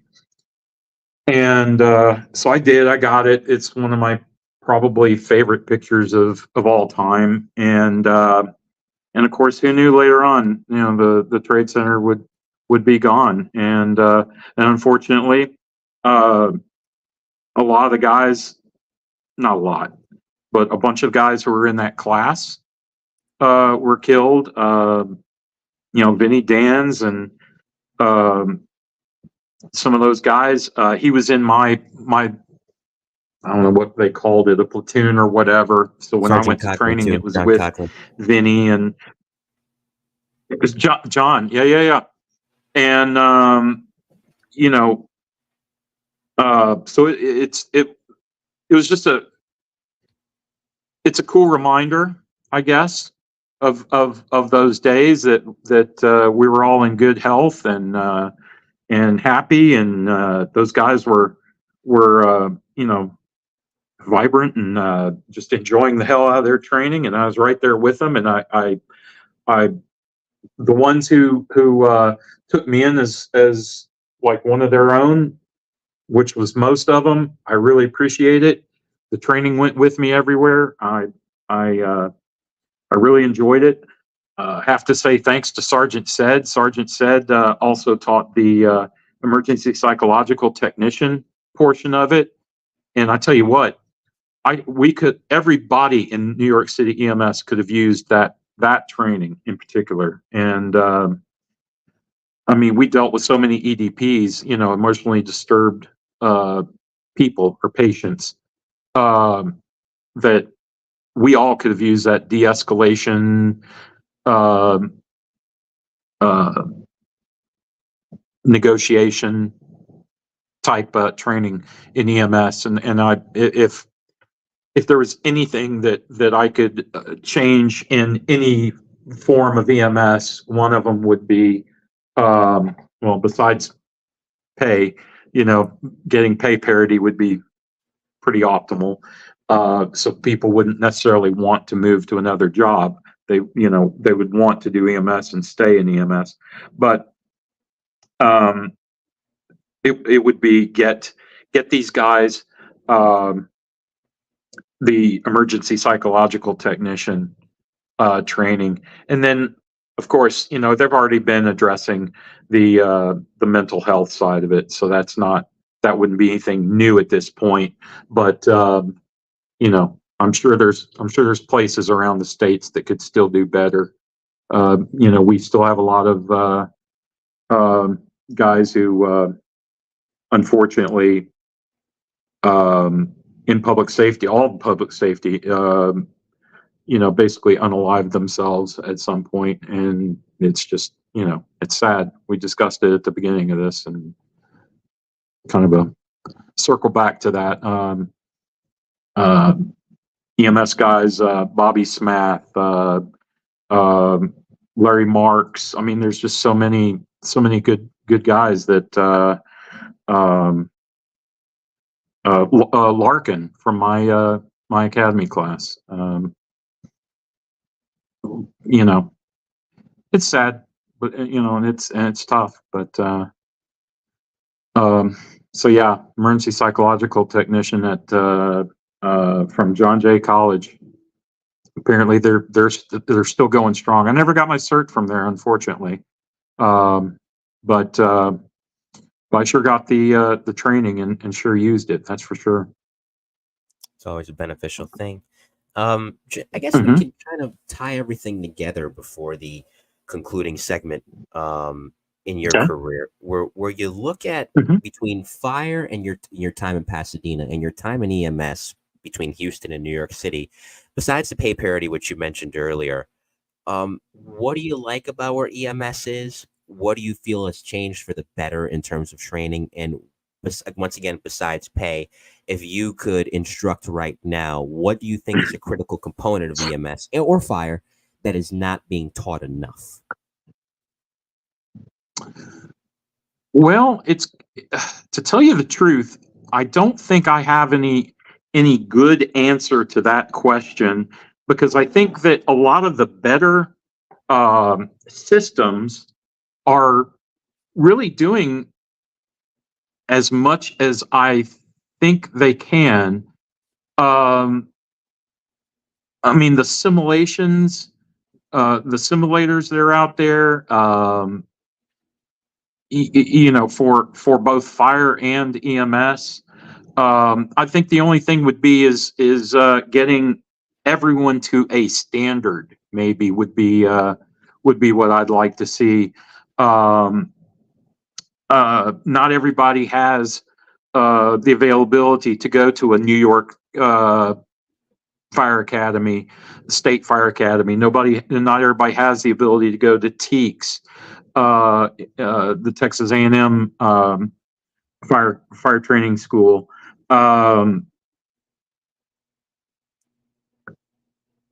So,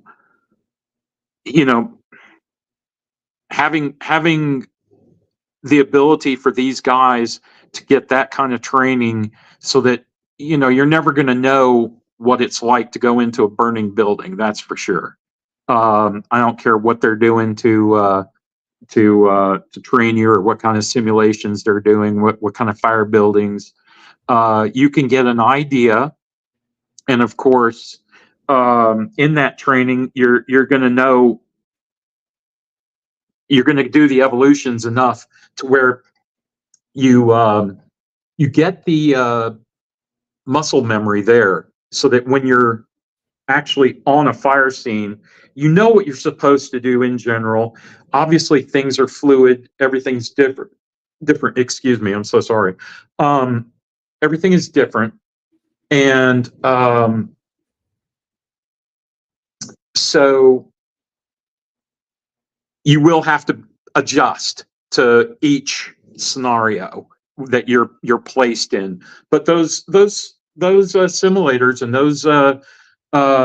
those trainings are great. The only other thing is, man, Danny, you're killing me, bro. You're absolutely right. The only other thing would be train with the people you're going to be working with. So if you're in a department that's going to call mutual aid, which most departments will at some point or another, train with those agencies that you're going to be working with. Know their tactics, that's kind of huge. You don't have to necessarily standardize tactics per se, but at least know, what their general idea is on working, your fires or your MCIs. The other thing too, of course, right now for EMS and fire, I don't think enough people. Now I know New York City is, because I've seen the plan, but I don't think enough agencies are taking seriously training for the mass casualty incident that's like a active shooter type scenario.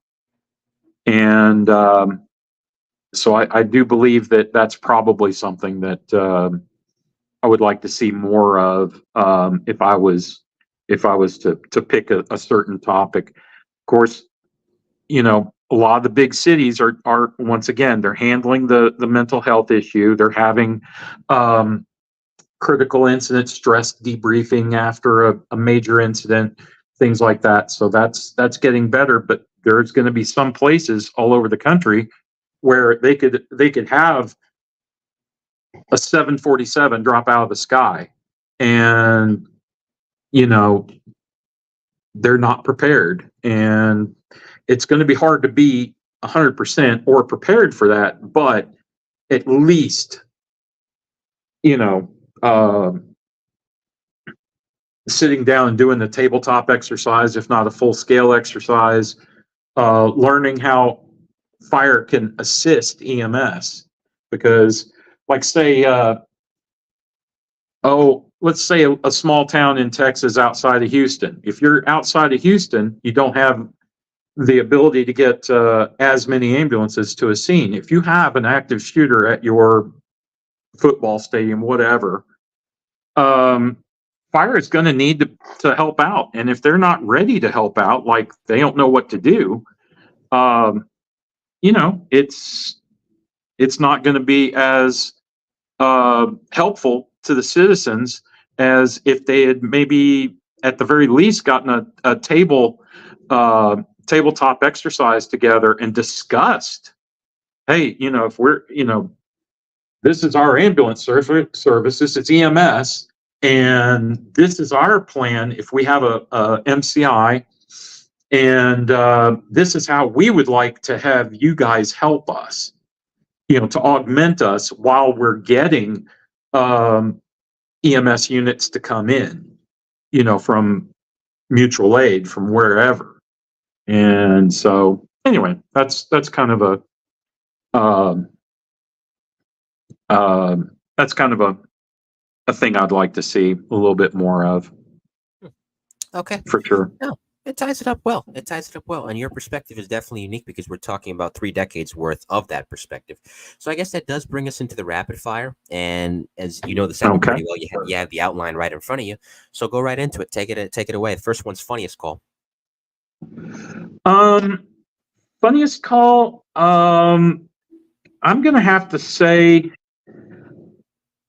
there was a shooting at. This isn't. A piece of it is funny. We had a shooting on Queens Boulevard where a spurned lover came in and shot his ex-girlfriend or his paramour, or whatever it was. Unfortunately, she was dead. He shot a couple other people in this restaurant, and he shot a politician. Jeez. And the politician was just hitting the leg, and he's sitting up against the wall at the entrance of this Chinese restaurant. Perp had left the scene, so the scene's safe, and we're coming in from maybe even Brooklyn, not even sure, but it's on Queens Boulevard, and they were chasing him down, exchanging gunfire, and he ended up being well ventilated in a parking garage. So we're listening to this on PD radio. We're listening to this on EMS. It sounds like just a Spuds McKenzie trauma frenzy. There's people shot in the thing. Buses are coming in. They're going to whatever, hospital. And we're coming. And we're like, why do they need us? Because we're like so long into this job that it doesn't make sense. Well, it turned out all the buses that came in took one person and went, to a hospital.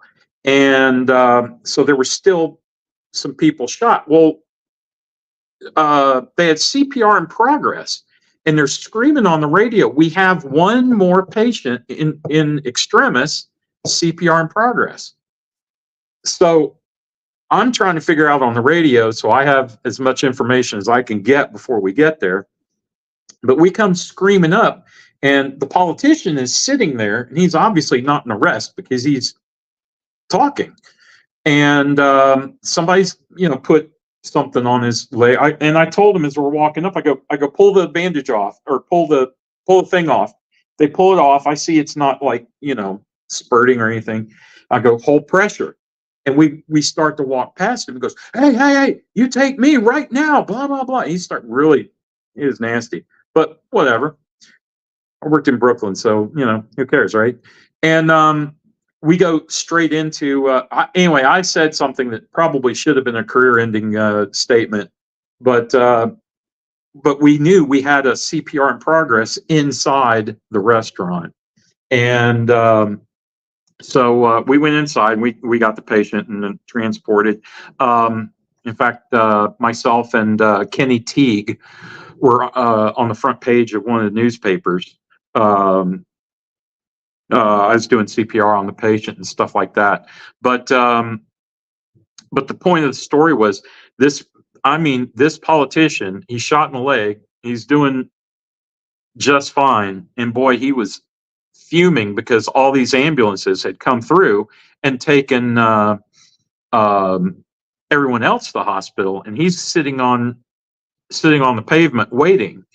And so that was actually kind of funny because my partner was like, well, that's cool, we got, we took the right patient to the hospital, but you're probably going to get fired in the morning for mouthing off to the politician. But anyway, so that was kind of humorous. I mean, it wasn't greatly humorous, but it was kind of funny. And what's next? Favorite place to eat? Most uplifting call besides the baby you mentioned earlier. That's pretty cool. The Blaze story. Besides that one, what's another uplifting call you could say you've been on in your career? Oh, yeah. It's been a few of them, and to tell you the truth, I've walked away from calls more that we did a great job. I couldn't necessarily pick out a particular job that was the more uplifting than the next necessarily, on the small scale, but on the grand scale, myself and Dave Burke, we were working Queens, and we were always one of those units, kind of like myself and Danny, who we would pick up any job for our dispatchers. Mark and Doris were our dispatchers, and they took care of us. They sent us to anything that was big. They knew we liked doing big, interesting, whatever. So if there was a plane crash, like I did Avianca, they would send us there. If anything like that. And I think one of the more uplifting jobs was the fact that we just worked as a well-oiled unit on the Union Square train job. It was an MCI. There were a lot of difficulties in that it was underground. We had to get all the patients triaged and upstairs and all that. And they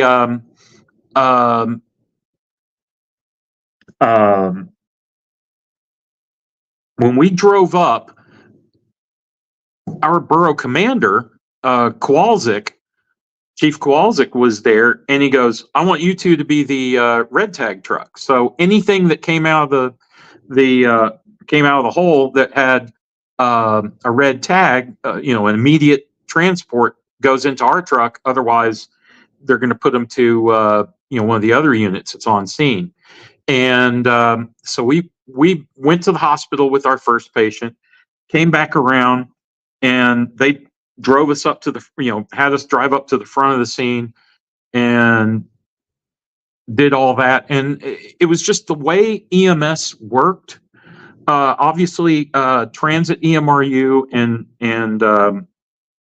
ESU were downstairs doing a hell of a job with the actual rescue. I was able to go down into the hole afterwards, after we were finished, and I saw the wreck. It was amazing. And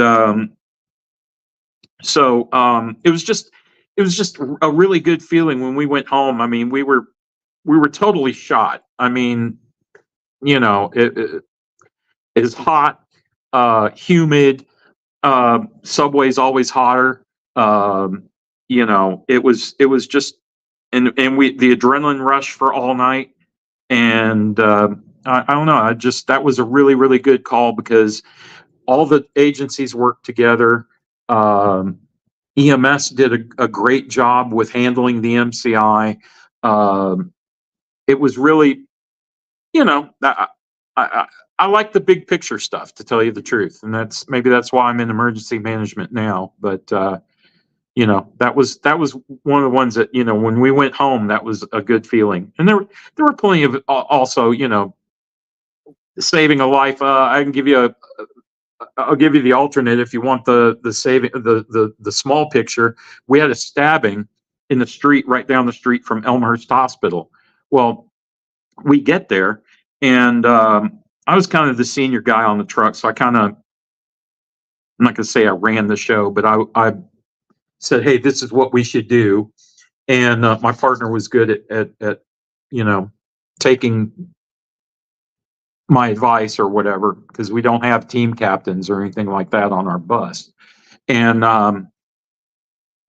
this guy had unfortunately bled out and was bleeding out into the sewer, down the sewer. Oh, I mean, goodness. so he's lost a lot of, and he's in arrest, but you can tell it's fresh. And so I said, let's throw him on the stretcher, get him in the bus, and go to the hospital. And I said, we're right down from Elmhurst. Elmhurst is a trauma center, luckily.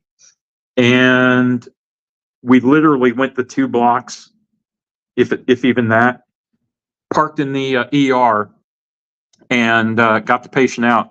And they're like, "What'd you do?" And we're like, "Nothing. We had no time other than to do some compressions."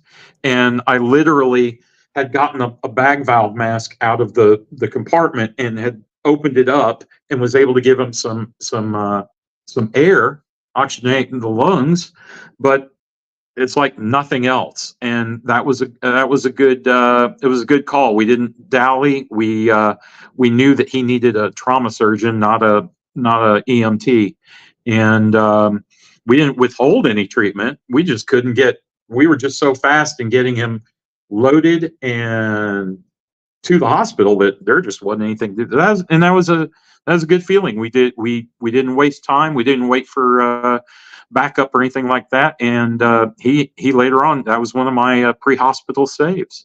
It's my last pre-hospital save, actually, that I know of. There's plenty of stuff that happened that you never really knew about. You didn't if you didn't write yourself up for medals and stuff like that, you didn't get them, and things of that nature.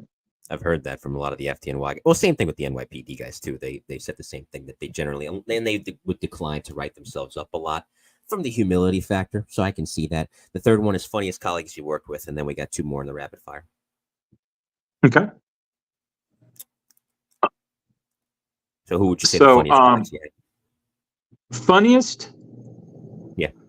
Between Pasadena and EMS. Well, I can't really think of the one that's really terribly funny, other than kind of stuff we've already mentioned. You know, the whole Blaze thing was really kind of humorous. The baby delivery.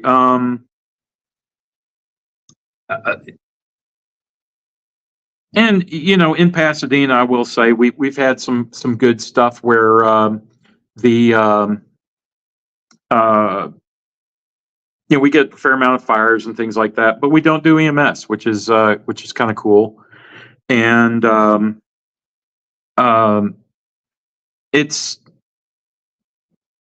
you know, it's rewarding and stuff like that. But I can't think of anything that's necessarily terribly humorous, other than I We can move on then. If yeah, let's we can always let's go. discuss. Let's move. We can go. Yeah, We let's can go to move. the fourth one, which is the favorite bar or restaurant in New York City. And you can So pick both of them if you want. Suspenders Bar was a great hangout for EMS.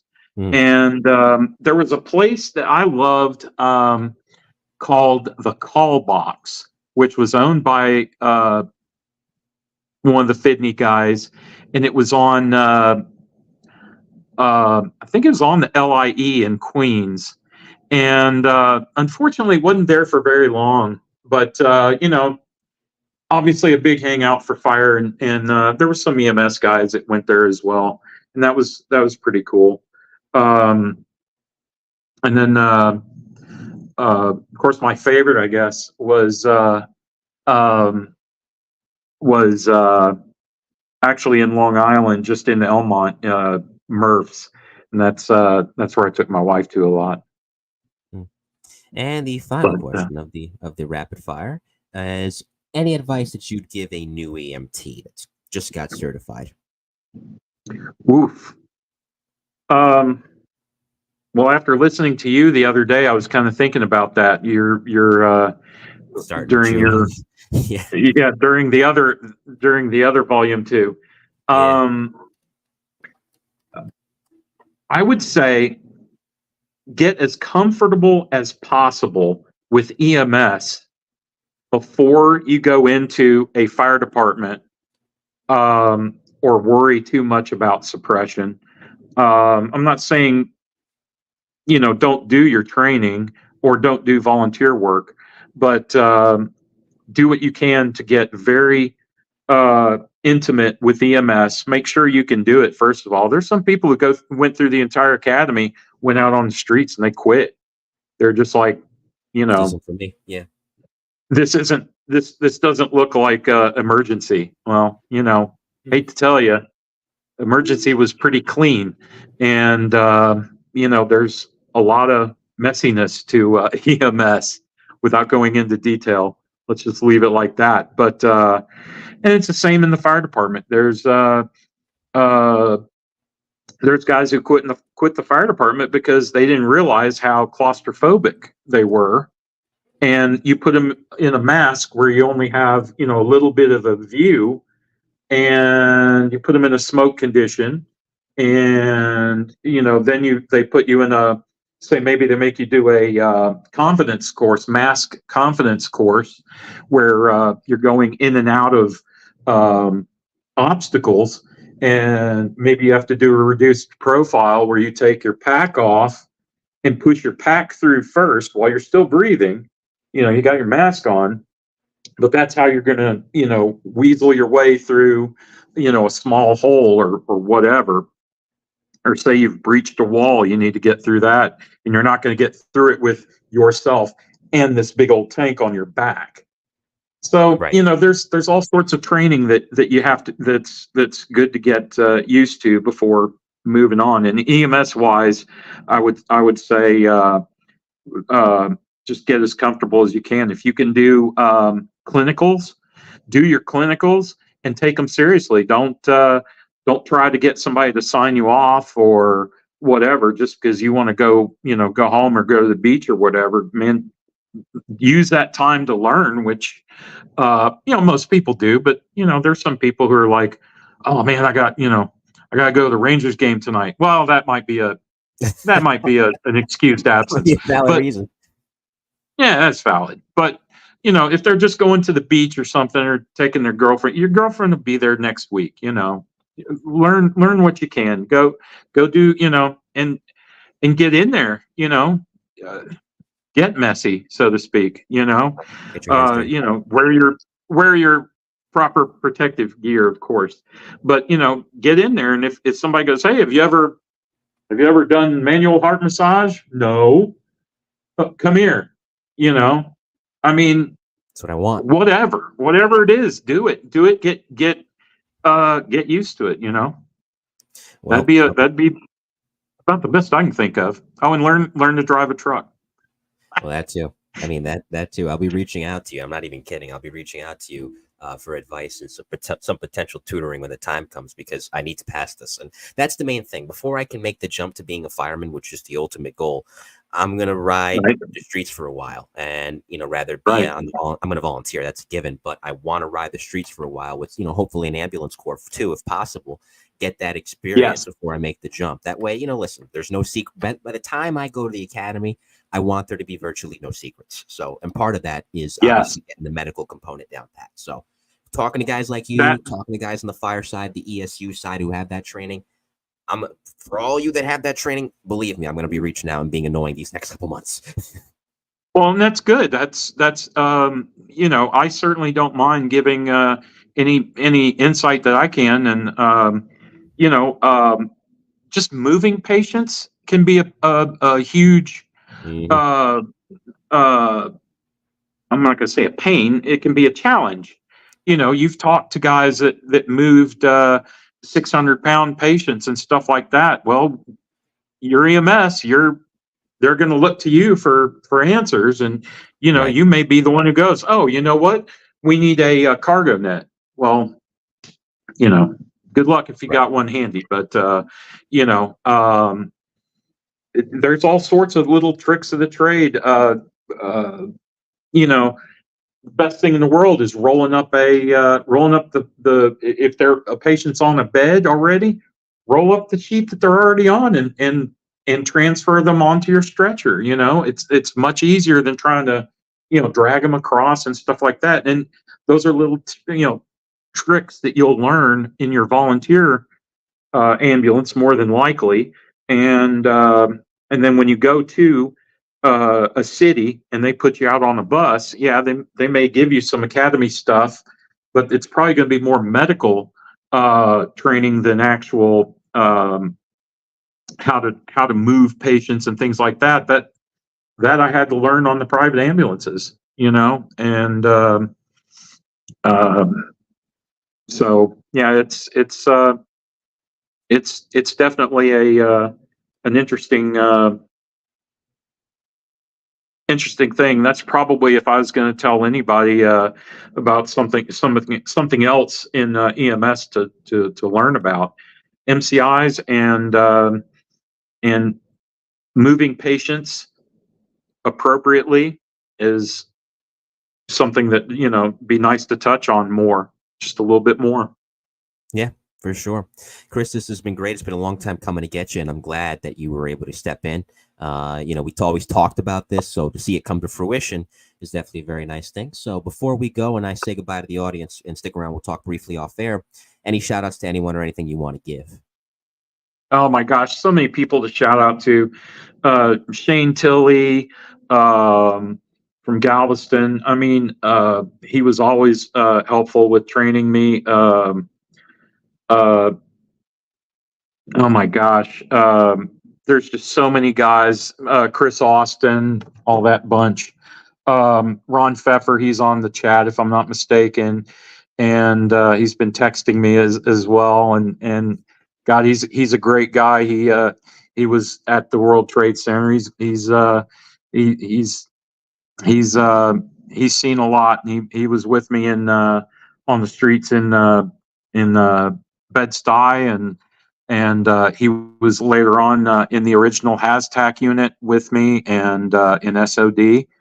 And he later went on to be a chief's driver or chief's aide, and gosh, he's done an awful lot, and he's a great partner. He came down, and we went to see the Dallas Stars play their first playoff game against the Golden Knights last week. So it's cool. It's neat seeing him and Danny Cesar, Bobby Leonard, Jim Bronstein.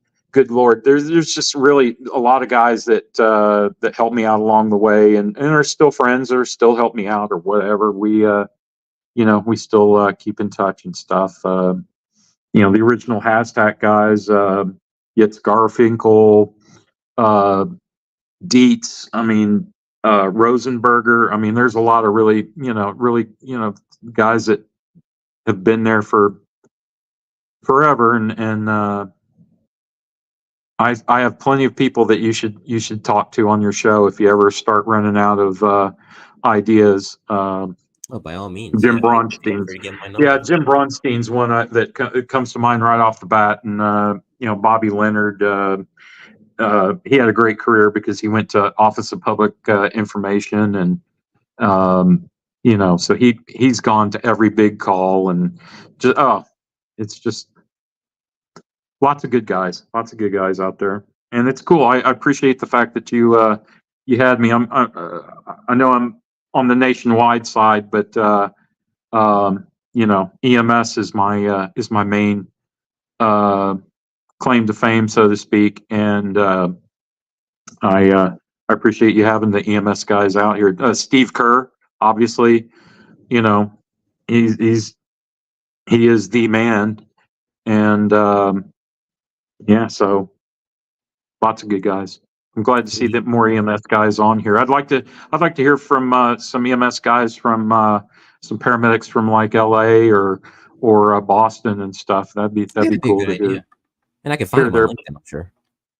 Oh yeah, then what EMS guy doesn't want to talk about himself? They're almost like pilots. Yeah, I'm sure I could find them. And if you know anybody, like I said, by all means, give my number, and we'll start having those conversations and expanding the mini series. But this has been great. I really do appreciate your time. And like I said, stick around. We'll talk off here. Thanks to everybody who tuned in tonight.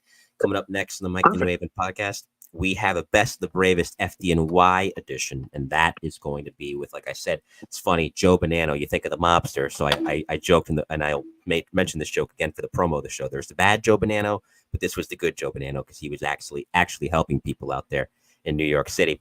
So he'll be on for volume 60 of the Best of the Bravest interviews with the FDNY's elite, and then coming up next Friday will be an interesting show. Miles' son and Alex Alonso, previously featured on the program, make their return to talk about an interesting case they both had when they were customs agents. I got to confirm it and make sure we're still on for it. But if they confirm, we will have that show coming up next Friday, 7 p.m. Eastern time. And just a quick note, because we're getting closer to it, in June, we're going to move the show to Mondays and Fridays. The start time is going to move back an hour. That's going to be 6 p.m. going forward, Mondays and Fridays. It's just a little bit easier on the schedule in the meantime. But on behalf of Chris Ebdon in the meantime, and all of you in the audience, as well as producer Victor, I am Mike Colón. This has been volume 2 of the Best, the Bravest Nationwide edition. We will see you next time. And go Knicks, go Rangers, and have a great weekend.